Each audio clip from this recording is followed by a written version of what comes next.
नमस्कार, मैं हूं संजय शर्मा। आप देख रहे हैं 4 PM न्यूज़ नेटवर्क। रोज शो करता हूं अभय दुबे जी के साथ। आप जानते हैं देश के जाने माने पत्रकार हैं। एबीपी चैनल पे रोज उनको सुनते हैं। आप बहुत अच्छी किताब लिखी है, बहुत अच्छे जानकार हैं। मैंने उनसे पूछा कि ये जो पार्लियामेंट में रखा गया है आर्थिक सर्वे, वो बड़े-बड़े दावे किए गए हैं रोजगार के, इसमें सच्चाई कितनी है? अभय दुबे जी ने जो खुलासे किए हैं वो साबित करने के लिए पर्याप्त हैं कि सरकार बड़ी सफाई से झूठ बोल रही है। सरकार का मंशा वही है कि बेरोजगारों पकौड़े तलो। और मैंने उनसे पूछा कि नीट के मामले में शिक्षा मंत्री कह रहे हैं कि पेपर लीक ही नहीं हुए, थोड़ी मोड़ी गड़बड़ी हुई है। लाखों बच्चे परेशान है, करोड़ों अभिभावक परेशान है, सरकार इस तरह बैठी हुई है। और मैंने उनसे ये भी पूछा कि ये जो कांवड़ यात्रा पे सुप्रीम कोर्ट में रोक लगाई है, मैंने कल एनडीटीवी में बैठ के कहा था कि ये हिंदू मुसलमान का मुद्दा ही नहीं है, योगी जी का कुर्सी बचाने का खेल है। तो विस्तार से हमने बातचीत की है। मुझको यकीन है पूरी चर्चा सुनेंगे तो आपको मजा आएगा। चलते हैं अभय दुबे जी के पास। आपसे रिक्वेस्ट है चैनल को ज्वाइन और सब्सक्राइब करना ना भूलिए।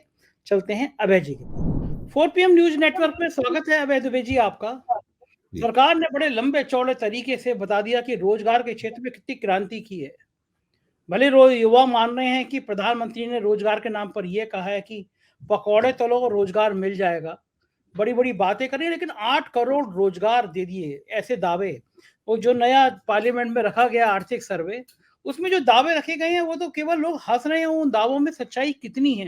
क्योंकि ये कोई मानने को तैयार नहीं है कि सरकार ने रोजगार के इतने उपलब्धता करा दी कि लोग नौजवान खुश हैं।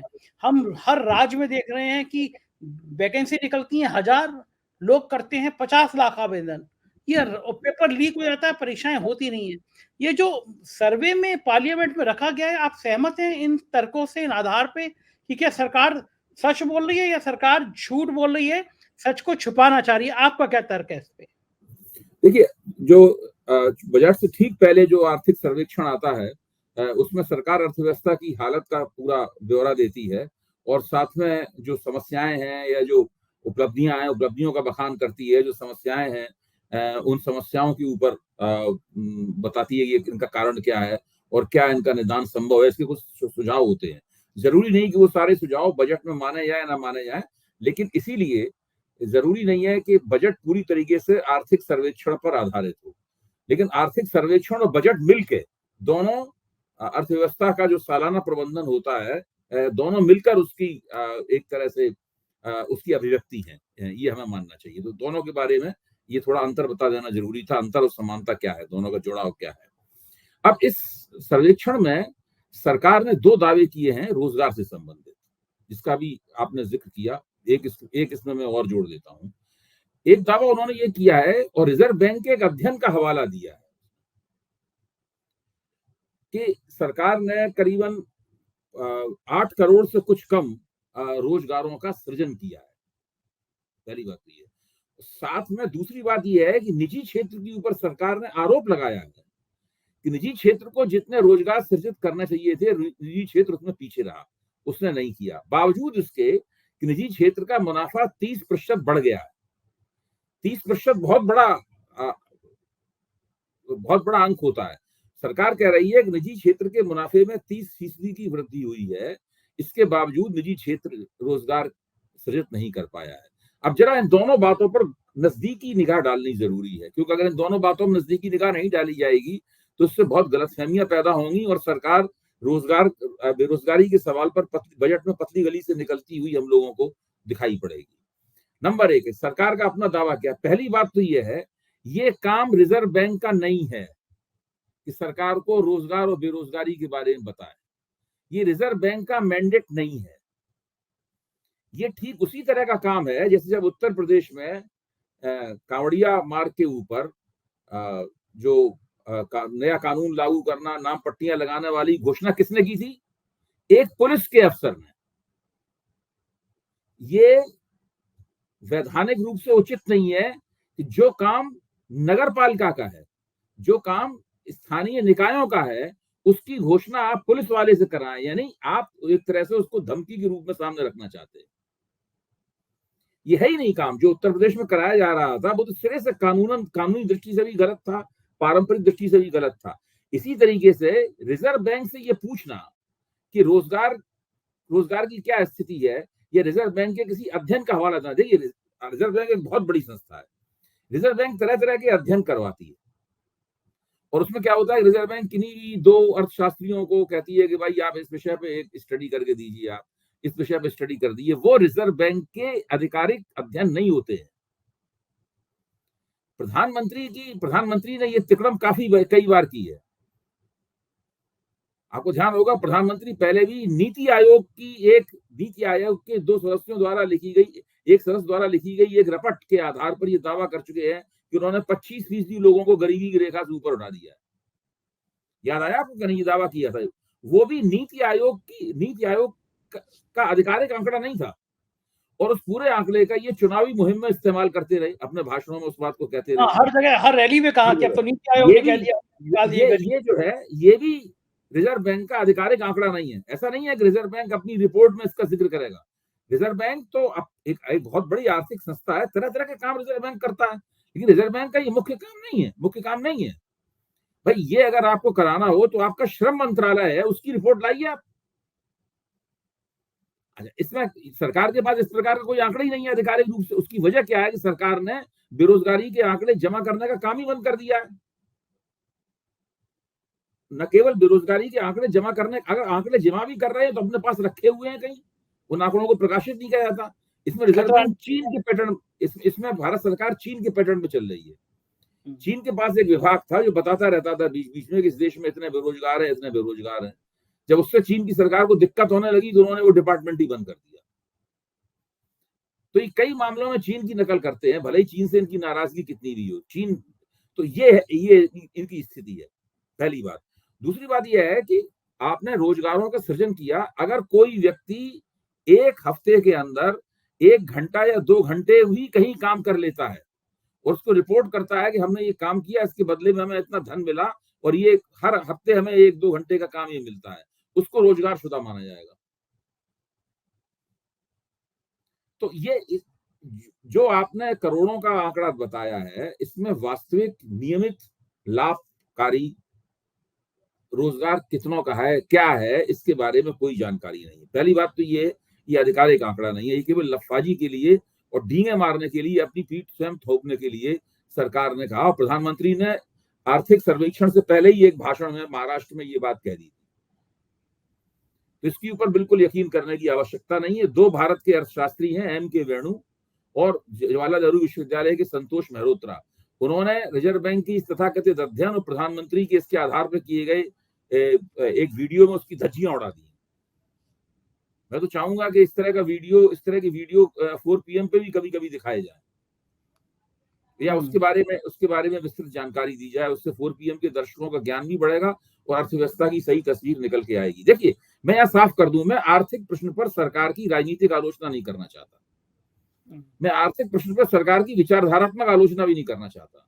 मैं आर्थिक प्रश्न में सरकार के साथ हूं।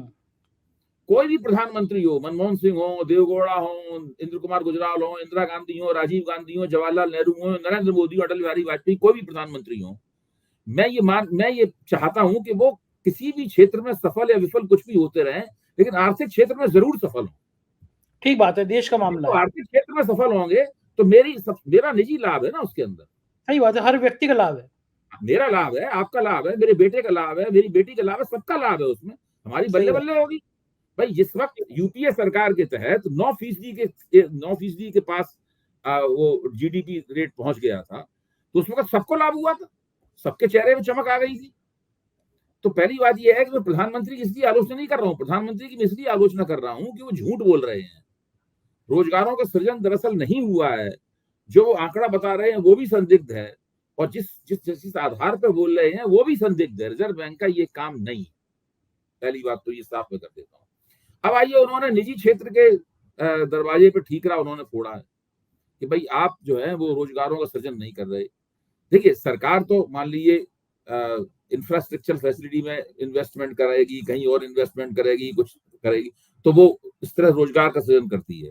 निजी क्षेत्र कैसे रोजगार का सृजन करता है? नई फैक्ट्रियां लगाएगा, नई मशीनें लगाएगा, नए प्लांट लगाएगा, नए उत्पादन करेगा, तभी तो रोजगार का सृजन करेगा वो। नए तो निजी क्षेत्र, ये सही बात है कि निजी क्षेत्र ये नई फैक्ट्रियां, नए प्लांट, नई उत्पादन की सुविधाएं स्थापित करने के लिए तैयार नहीं है भारत का। क्यों तैयार नहीं है? झिझक क्या है? ऐसी बात नहीं उसके पास निवेश के लिए पैसा नहीं हो, लाखों करोड़ों रुपया उसके पास, जैसे उसके पास जो कैश फ्लो है बहुत जबरदस्त है निजी क्षेत्र के पास।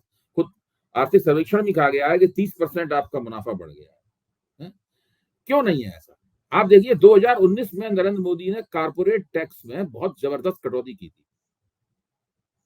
उस कटौती का फायदा क्या हुआ? 2.5 लाख करोड़ रुपए कारपोरेट घरानों की जेब में गए। कितने? 2.5 लाख करोड़ रुपए। अंदाज लगाइए, आपको लिखने के लिए भी कहा जाए तो आपको मुश्किल हो जाएगी कि 2.5 लाख करोड़ कैसे लिखे जाए। आ जाओ, और अगर हमें दिख जाए 2.5 लाख करोड़ तो हम देखते ही हमारा हार्ट फेल हो जाएगा। तो वो मैं ही कह रहा हूँ 2.5 लाख करोड़ कारपोरेट घरानों की जेब में सरकार ने डाल दिए। तब ये तर्क की दिया गया था कि जो कारपोरेट घरानों को इससे बचत हो रही है कारपोरेट टैक्स गिराने से, उससे वो नए रोजगारों को सृजन करेंगे। अब 5 साल बाद सरकार कह रही है कि उन्होंने नए रोजगारों को सृजन किया ही नहीं। अब सवाल ये है कि नए रोजगारों का सृजन उन्होंने क्यों नहीं किया? उन्होंने इसलिए नए रोजगारों का सृजन नहीं किया कि उनकी मौजूदा फैक्ट्रियां जो हैं वो पहले से ही केवल 70 से 75% की दर पर चल रही हैं। यानी जो कैपेसिटी यूटिलाइजेशन है वो उनका 100% नहीं है, और 70 से 75% दर पर फैक्ट्रियां चलने से भी जो उत्पादन हो रहा है वो पूरी तरह बाजार में बिक नहीं रहा है। इन्वेंट्री यानी बने बनाए माल का जो भंडारण है वो बहुत जबरदस्त है, बचा रखा हुआ है। और सभी क्षेत्रों में, उत्पादन के सभी क्षेत्रों में, मैन्युफैक्चरिंग के सभी क्षेत्रों में ये समस्या है। अच्छा, तो इसका क्या मतलब? इसका मतलब है बाजार में मंदी है। मंदी क्यों है बाजार में? सब चीजें आपस में जुड़ी हुई होती हैं। लोगों के पास रोजगार नहीं है, आमदनी नहीं है, उनकी जेब में पैसा नहीं है। जो थोड़ा बहुत पैसा आता है उसको लोग बचाने की कोशिश करते हैं, बजाय इसके बाजार में निकल। अगर आपके पास ठीक ठाक पैसा होगा तो आप 10 पैसे बचा लेंगे, 10 पैसे आप बाजार में खर्च करेंगे। यहाँ कुल मिला के आमदनी 5 पैसे की हो रही है, तो उसमें 3 पैसे आदमी खा लेता है, 2 पैसे बचाने की कोशिश करता है, या मजबूरी हुई तो 5 पैसे खा लेना पड़ता है, उसको अपने खर्चे में कर लेना पड़ता है।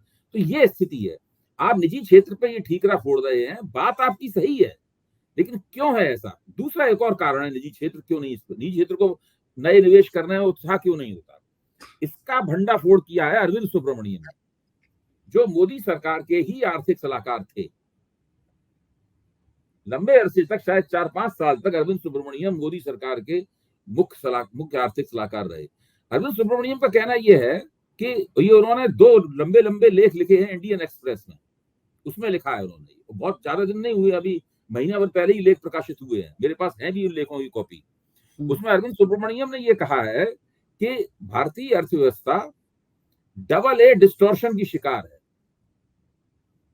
अभी डबल ए डिस्टॉर्शन क्या है खुद ही बताते हैं वो आगे। डबल ए का मतलब है अंबानी अदानी डिस्टॉर्शन। मतलब जो मोदी इतना बड़ा अर्थशास्त्री है दुनिया विश्व स्तर का, और मोदी सरकार का आर्थिक सलाहकार रह चुका है, वो ये कह रहा है, वो कोई वामपंथी नहीं है, वो मोदी सरकार का, वो नरेंद्र मोदी और भाजपा का आलोचक नहीं है, वो एक पेशेवर अर्थशास्त्री है। वो ये कह रहा है कि ये अंबानी अदानी डिस्टॉर्शन है। अंबानी अदानी डिस्टॉर्शन क्या है? वो कहता है, अरविंद सुब्रमण्यम कहते हैं कि अचानक कुछ एक चुनिंदा या पसंदीदा कारपोरेट घरानों के पक्ष में रातों रात कुछ ऐसी नीतियां बदल दी जाती हैं जिससे उनको अनाप शनाप फायदा होता है, उनका विस्तार होता है, वो विश्व स्तर की कंपनियां बन जाती हैं। इससे भारतीय अर्थव्यवस्था का साइज तो बढ़ता है, लेकिन दूसरी कंपनियां, दूसरे कारपोरेट घराने जो है भौचक के रह जाते हैं। उनकी समझ में नहीं आता कि भाई अचानक इनका इतना पक्ष क्यों लिया गया, और अंततः वो ये मानते हैं कि ये ईमानदारी नहीं बरती जा रही, सबको लेवल प्लेइंग फील्ड सरकार को देना चाहिए। वो सरकार निजी क्षेत्र में लेवल प्लेइंग फील्ड नहीं दे रही है, केवल 1-2 घराने या पसंदीदा घरानों का, इसको कहते हैं क्रोनी कैपिटलिज्म। तो क्रोनी कैपिटलिज्म भी एक बहुत बड़ी वजह है जिसकी वजह से तमाम कारपोरेट घराने नए निवेश करने से कतराते हैं। वो सोचते हैं कि देखिए उद्योगों में नए निवेश का मतलब क्या होता है कि इररिट्रीवेबल होता है, उसको वो निवेश एक बार कर दिया गया तो आप उसको तुरंत निकाल नहीं सकते। ऐसा नहीं है कि बैंक में आपने पैसा जमा किया, जब चाहेंगे तो आप इस साल भर बाद निकाल लेंगे, इंटरेस्ट खाते रहेंगे फिर निकाल लेंगे। ऐसा नहीं है। आपने एक बार मशीनरी खरीद के, जमीन खरीद के फैक्ट्री उसमें लगा दी, लाइसेंस ले लिया उत्पादन का, फिर तो आपको करता ही रहना है उसको, सही वरना बात वो है। सारा डूब जाएगा आपको तुरंत। बिल्कुल ठीक बात है। ये लेकिन ये महत्वपूर्ण कारण है जिसकी वजह से रोजगार हिंदुस्तान में नहीं पैदा होता, निजी क्षेत्र निवेश नहीं करता और अर्थव्यवस्था में निवेश करने की जिम्मेदारी केवल सरकार की रह जाती है। और हुँ। सरकार का निवेश इतना ज्यादा होता नहीं जिससे पूरी अर्थव्यवस्था तेजी के साथ आगे बढ़ सके। बिल्कुल ठीक कह रहे हैं। और लेकिन पार्लियामेंट में कुछ चीज़ें ऐसी गजब होती है, जैसे आज शिक्षा मंत्री ने कल कहा कि पेपर लीक नहीं हुआ नीट का, वह थोड़ी गड़बड़ियाँ हुई हैं। सरकार नीट के मामले में झुकने को तैयार ही नहीं है, मानने को तैयार ही नहीं पेपर लीक हुआ। लाखों बच्चे परेशान हैं, उनके करोड़ों अभिभावक परेशान हैं, लेकिन सरकार पे कोई फ़र्क ही नहीं पड़ रहा। इन लोग छात्रों का गुस्से का अंदाज़ा नहीं है कि छात्र कितना उबल रहे हैं, और सरकार प शिक्षा मंत्री कह रहे हैं कि पेपर लीक नहीं हुआ। बताइए देखिए पेपर लीक नहीं ये ये संजय जी, ये इस सरकार का बहुत पुराना रवैया है। इस रवैये को पहली बार मैंने पकड़ा था जब अरुण जेटली सूचना एवं प्रसारण मंत्री हुआ करते थे, वित्त मंत्री होने के साथ-साथ कुछ दिन तक सूचना प्रसारण मंत्री भी रहे थे। आपको हाँ, याद होगा कि उन्होंने पूना फिल्म इंस्टीट्यूट का उन्होंने एक दूसरे या तीसरे दर्जे के एक्टर को पूना फिल्म इंस्टीट्यूट का डायरेक्टर बना दिया था। जब उसकी बागडोर उसके हाथ में सौंप दी थी, तो उसके छात्रों ने उसके खिलाफ आंदोलन शुरू कर दिया था। हुँ। और वो आंदोलन बहुत दिन तक चला, उसकी बड़ी खबरें-वबरें छपी, तो उसके प्रतिनिधि मंडल को अरुण जेटली ने मिलने के लिए दिल्ली बुलाया। वो बच्चे वहां से दिल्ली आए, जेटली साहब ने उनसे अलग से मुलाकात की। जेटली साहब उनसे ये बोले कि मैं मानता हूं कि हम लोगों से गलती हो गई, हमें इस आदमी को नियुक्त नहीं करना चाहिए था, कि वो लेकिन अब हम इसे बदलेंगे नहीं। ये बहुत मशहूर बात है। उन्होंने मान लिया कि गलती हो गई लेकिन इसे हम बदलेंगे नहीं। ठीक उसी तरह जब 3 कृषि कानून बनाए और किसान आंदोलनों ने दिल्ली को घेर लिया और वो घेराव 6 महीने से ऊपर चढ़ गया, तब जब भी किसान लोग बातचीत करने जाते थे, तो नरेंद्र सिंह तोमर, अमित शाह वगैरह सभी कहते थे कि हाँ, हो तो गड़बड़ी गई हमसे, मतलब जो है कानून बनाते समय हमें आपसे पूछताछ कर लेनी चाहिए थी, आपको बुलाना चाहिए था, ये वगैरह वो लोग। लेकिन अब ऐसा ही रहेगा, इन कानूनों को वापस हम नहीं लेंगे। तो उत्तर प्रदेश का चुनाव ना आ गया होता सिर पे 2022 वाला, तो ये कानून जो है ना, ये वापस नहीं होते। तो मैं कहना ही चाहता हूं कि ये सरकार पूरी आखिर तक कोशिश करती है कि उसे अपनी गलती ना माननी पड़े, अपनी गलती में संशोधन ना करना पड़े, और इससे सरकार को बहुत नुकसान होता है। जो किसान आंदोलन के जमाने में नुकसान हुआ, वो लोकसभा के चुनाव में फल भोगा इन्होंने इसका। हाँ, बिल्कुल आग उबल सुलग जो रही थी व्यक्ति अपने धीरे-धीरे आप आग को उसका किसान कहता है, छेद। जो हाँ, व्यक्ति अपने आप को किसान कहता है, पश्चिमी उत्तर प्रदेश, हरियाणा, पंजाब, राजस्थान, सब जगह सब लोग बीजेपी के खिलाफ हैं। अभी हरियाणा विधानसभा चुनाव में जो इनकी पिटाइयां होंगी, जब लोग गांव में नहीं घुसने देंगे, हरियाणा विधानसभा के गांव में नहीं घुस सकती बीजेपी। लग रहा है। 10 साल से जो पार्टी वहां सत्ता में है, उस पार्टी के कार्यकर्ताओं को हरियाणा के गांव में घुसने की गुंजाइश नहीं मिलेगी इस विधानसभा चुनाव। अभी इससे आप अंदाजा लगाइए। देखा था दुष्यंत चौटाला तक को दौड़ा लिया गया था लोगों ने। हाँ गाँव बिल्कुल, में ये गाँव में ये घुसने दोबारा दिया। उनकी हालत होने वाली है। बहुत बुरी तरह पिटेंगे ये लोग वहां पे। लेकिन ये बता रहा हूं, इनका जो काम करने का तरीका है, जिसको ये गवर्नेंस कहते हैं, वो गवर्नेंस ये है, ये गलती नहीं मानते अपनी, मान भी लेते हैं गलती तो गुपचुप कहते हैं हम सुधारेंगे नहीं इसको। ये ऐसी निर्लज्जता आपने कहीं नहीं देखी होगी, ऐतिहासिक निर्लज्जता ये। बिल्कुल ठीक बात है। उधर सुप्रीम कोर्ट ने योगी सरकार के उस चर्चित फैसले पर रोक लगा दी कि कांवड़ मात्र या मार्ग में आप अपने नाम प्रदर्शित करना होगा, कर्मचारियों का नाम प्रदर्शित करना होगा। वो तीखी टिप्पणियां भी की, अंतरिम रोक लगा दी। आपको लगता है कि इसके सरकार की बहुत किरकिरी हुई, योगी सरकार की बहुत बेइज्जती हुई, देखिए, अपमानित हुई? सरकार की किरकिरी हुई, भारतीय जनता पार्टी की किरकिरी हुई, राष्ट्रीय स्वयंसेवक संघ की किरकिरी हुई, इनकी नाक एक बार फिर कट गई। लेकिन जो मुख्यमंत्री महोदय हैं, वो संतुष्ट अपनी जगह बैठे हुए मुस्कुरा रहे हैं। इसलिए उनको लगता है कि उन्होंने अपना राजनीतिक संदेश दे दिया कि हम सबसे बड़े कट्टर हिंदूवादी हैं। इसलिए भारतीय जनता पार्टी के अंदर जो हिंदूवादी कार्यकर्ता है, जो हिंदू कट्टरपन से प्रभावित है, उत्साह जोश में आ जाता है, भारत माता की जय बोलता है, भगवा ध्वज को प्रणाम करता है, वो उसका समर्थन हमारे लिए सुनिश्चित हो गया है। इस तरह उन्होंने उनके खिलाफ जो आला कमान की लॉबी काम कर रही थी, उस लॉबी को थोड़ा सा उन्होंने पीछे ढकेलने में कामयाबी हासिल की है। तो उनका तो राजनीतिक, लेकिन इससे नुकसान कितना हुआ आप बताइए। इससे पता लगता है कि पहले मैंने आपको बताया कि ये काम जो पुलिस के जरिए करवाया जा रहा था, ये पुलिस का है ही नहीं काम करना। ये तो स्थानीय निकायों, इस कानून को लागू करने का काम स्थानीय निकायों का है। ये नगर पालिका का, टाउन एरिया का, महानगर पालिका का काम है। जबकि इसकी घोषणा किससे कराई गई? मुजफ्फर के एसएसपी से, एसएसपी से कराई गई। ये काम है ही नहीं पुलिस का, और पुलिस लेकिन एक वाले ही बताइए जा आप, दूसरी एक अभय और जी बात है, अगर ये कानून को लागू भी करना था तो ये रेडी पटरी वालों को लागू नहीं होता, उसके दायरे में नहीं आते। ये रेडी पटरी वालों पर भी लागू कराया गया, और तो और ये नाइयों की दुकानों पर भी लागू कराते हुए देखा गया इसको। तो ये बिल्कुल एकदम पूरा पूरा मामला ही गैर कानूनी था। सुप्रीम कोर्ट ने अभी जो अंतरिम रोक लगाई है, आगे बहस होगी, देखिए सुप्रीम कोर्ट कहां तक जाता है इसमें, लेकिन ये पूरा मामला ही गैर कानूनी था। ये एक कानून को गैर कानूनी तरीके से दूसरे, ये कहना, कानून क्यों बनाया गया था? कानून इसलिए बनाया गया था, इस कानून के तहत हर रजिस्टर्ड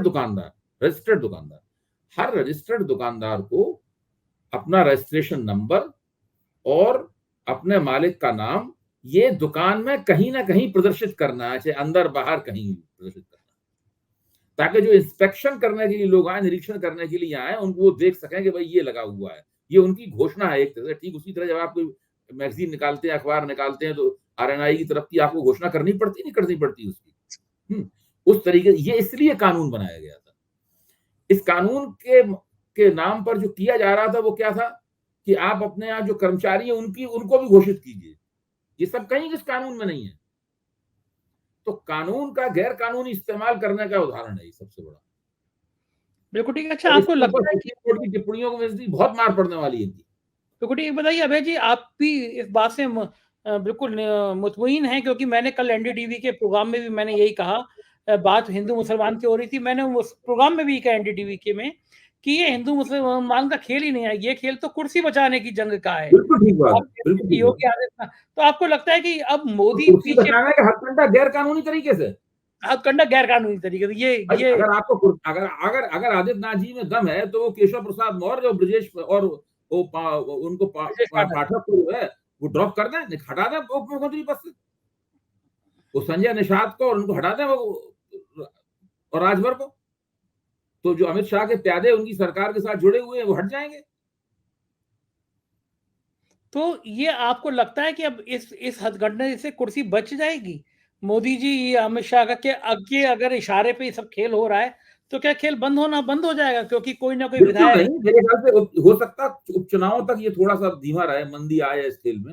उपचुनाव के बाद फिर तेजी से बढ़ेगा। और बहुत से पत्रकारों का कहना है कि ऊपर के लेवल पे आदित्यनाथ जी की किस्मत क्या होगी इसका फैसला ले ही लिया गया है। बस वो शायद उन्होंने तय किया है, उस वक्त का इंतजार कर रहे हैं उसको लागू करने के लिए। तो क्या लग रहा है आपको कि आदित्यनाथ बचेंगे? आपको मानना क्या, आपके सूत्र क्या कह रहे हैं? मुझे बहुत कम संभावना लगती है उनके बचने की। अच्छा, अगर क्योंकि जिस दिन मोदी जी ने तय कर लिया कि जो नुकसान होना होगा होगा, देखा जाएगा, हटा देते।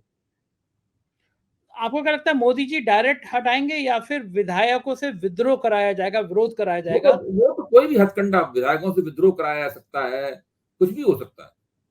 अच्छा, मतलब कोई भी तरीका अख्तियार किया जा सकता है। लेकिन अगर हटाएंगे अभय जी, तो जो हिंदुत्व वाली इमेज है योगी आदित्यनाथ की, वो हिंदुत्व ब्रांड है, वो उग्र हिंदुत्व की लाइन पे बोलते हैं, आरएसएस को पसंद आती होगी वो लाइन। लोग कहते हैं आरएसएस योगी आदित्यनाथ के पीछे खड़ा है। आज तो मोदी सरकार ने भी थोड़ा आरएसएस को मैनेज करने का, मनाने का काम किया। जो सरकारी अफसर, नौकरी पे काम करने वाले लोग, संघ की शाखा में जाने का प्रतिबंध था, वो प्रतिबंध हटा दिया। क्या आरएसएस खुश हो जाएगा इस हथकंडे से? देखिए, राष्ट्रीय स्वयंसेवक संघ पहला काम तो ये चाहता है, वो भाजपा को दोबारा अपने कब्जे में लेना चाहता है। बीजेपी को दोबारा अपने कब्जे में लेने के लिए राष्ट्रीय स्वयंसेवक चाहता है कि उसका पहले अध्यक्ष नियुक्त हो, उसका अध्यक्ष नियुक्त हो। मोदी जी चाहते हैं उनका अध्यक्ष नियुक्त हो। दोनों के बीच में कोई सहमति नहीं हो पा रही है किसी भी नाम पर, इसलिए नड्डा साहब की अध्यक्षता एक्सटेंड हो रही है लगातार। तो वो आरएसएस भी ये खेल खेल रहा है। अगर अगर मान लीजिए भाजपा का ऐसा अध्यक्ष हुआ जो मोदी जी की पसंद हुआ, तो फिर वो आरएसएस का इनको जो तथाकथित समर्थन है आदित्यनाथ जी को, उसकी भी कोई परवाह नहीं करेगा। लेकिन अगर आरएसएस ने मोदी के हाथ से भाजपा छीन ली, तो फिर आदित्यनाथ जी की भी जो शक्तियां हैं और बढ़ जाएंगी। क्योंकि जैसे ही आरएसएस भाजपा छीनेगा मोदी के हाथ से, वैसे ही भूपेंद्र चौधरी जैसे लोगों को पार्टी के अध्यक्ष पद से हटा दिया जाएगा। फिर राष्ट्रीय स्वयंसेवक संघ और आदित्यनाथ जी की पसंद का कोई प्रदेश में अध्यक्ष बनेगा, तो फिर आदित्यनाथ जी का हाथ भाजपा के संगठन में भी मजबूत हो जाएगा, फिर उनको हटाना बहुत मुश्किल हो जाएगा। तो आपको लग रहा है ये जंग अभी चलेगी? ये जंग तो चलेगी जरूर, राजनीति में जंग कभी खत्म नहीं होती है। ये जंग तो बहुत ही जरूरी है चलना। मोदी जी के लिहाज से मोदी जी ये थोड़ा चाहते हैं कि उनसे बड़ा कोई हिंदुत्व का आइकॉन, हिंदुत्व का प्रतीक बन जाए। आदित्यनाथ जी कह रहे हैं कि हम इन सबसे बड़े प्रतीक हैं, तो मोदी जी इसका कोई ना कोई जवाब तो न देंगे। अच्छा, कार्यकर्ता बेचारा बड़ा परेशान है, उसको समझ में नहीं आ रहा, वो योगी की जयकारा करे, मोदी की जयकारा करे, विधायक मंत्री भी कंफ्यूज है कि जयकारा लगाना किसका है। मुझे तो लगता है कि विधायकों और मंत्रियों में वफादारियां बटी हुई हैं। सब लोग जानते हैं कि वो किसके खेमे में, किसके पाले में है। अब मेरे स्वतंत्र देव सिंह हैं, वो तो पूरी तरीके से योगी जी के साथ हैं, हर जगह उनके साथ दिखाई पड़ते हैं। अभी जिन लोगों का मैंने जिक्र किया वो योगी जी के साथ नहीं है, सब लोग जानते हैं वो योगी जी के साथ नहीं है। हाँ, दोनों डिप्टी सीएम नहीं है, ठीक है। तो वो तो बहुत सारी वफादारियां पूरी तरीके से बटी हुई हैं। चाह रहे हैं कि आने वाले दिनों में चुनाव में और चुनाव के बाद कुछ और रोचकता आएगी। हम आपसे बात करते रहेंगे। बहुत बहुत शुक्रिया अभय जी, आपने समय दिया, आभार, थैंक यू। सुना आपने, ये थे अभय दुबे जी और विस्तार के साथ इन्होंने अपनी बातचीत बताई। मुझको यकीन है ये बातचीत आपको पसंद आई होगी। चैनल को सब्सक्राइब करना ना भूलें, ज्वाइन करना ना भूलें और राय जरूर बताइएगा। Thank you.